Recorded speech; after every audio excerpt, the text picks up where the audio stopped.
A search is underway for the 4-year-old Adriana Syafitri, suspected to be kidnapped by relatives in Cilegon, Banten. CCTV footage from a mall showed a person with 2 children. He bought food for who appeared to be the victim and sent the older one home.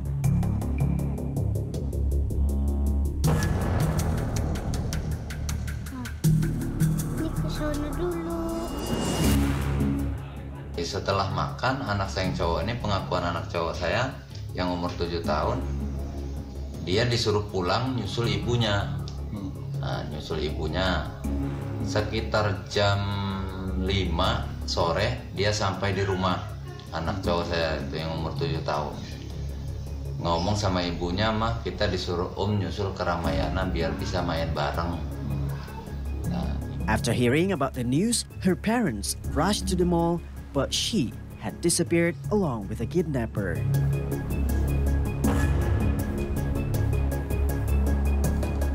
The police accused the mother's step-sibling of orchestrating the kidnapping and are on the lookout.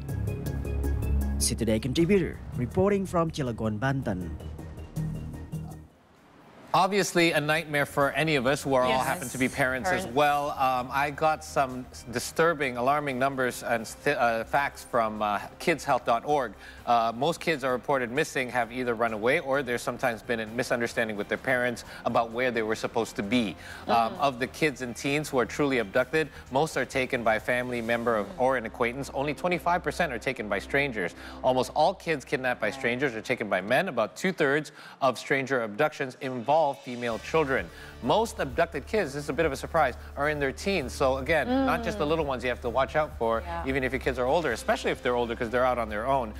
And kids are rarely abducted from school grounds. Now these all go against the grain for what we do instinctively. Like, make sure you're there before your kid gets out of school because you need to pick them up and get them in your car. But it can happen anywhere. So what are some of the things we can do? Obviously it's not a topic we like to think of, but you do need to take steps to kind of prevent this from happening. Well, many cases can be solved a lot more easy. The first 48 hours is crucial. So parents need to be able to provide key information about their kids, like their exact height, weight, eye color, and a clear recent photo. Why? Because kids are always growing. Can you tell me right now what your kid's height is? I can't exactly. I do remember from a couple months ago, so it's good to have that updated. Make sure that custody documents, if any, are in order, so you have your kid's birth certificate and everything. Have ID-like photos taken of your kids, and I don't mean like selfies with them, like an actual a good shot of them, like right here, and try to have them fingerprinted as well. That doesn't hurt. Keep their medical and dental records up to date, and make this is number one these days. Make online safety a priority.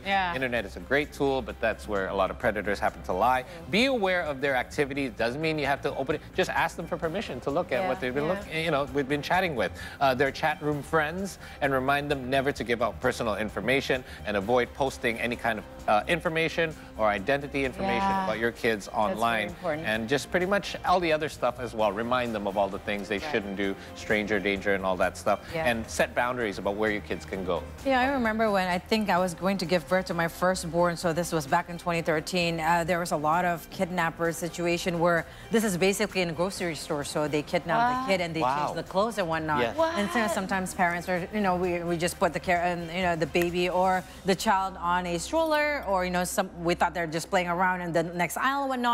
But they changed the clothes so fast. But this particular mother found out, that was the daughter because of the socks. So they put they put the hats and everything on her and whatnot, but then she remembered the socks, and it would turn out it was her kid. It was her daughter and whatnot. So I remember those days where there's a lot of this kind of situation. My mom told me I have to be very concerned on the situation, so you have to be very aware on this. But talking about if it's the perpetrator or a family member, sometimes this dispute happen if, let's say, the mother and the father has some disagreements and whatnot.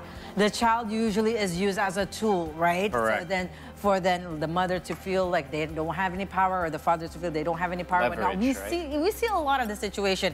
We just have to remind that children are not tools. They're also human beings. They have feelings and whatnot. And if we cannot find an agreement, at least we have to be concerned for them, for their sakes and whatnot, and should not go to that kind of extent, I think. No kid should have to go through anything like that.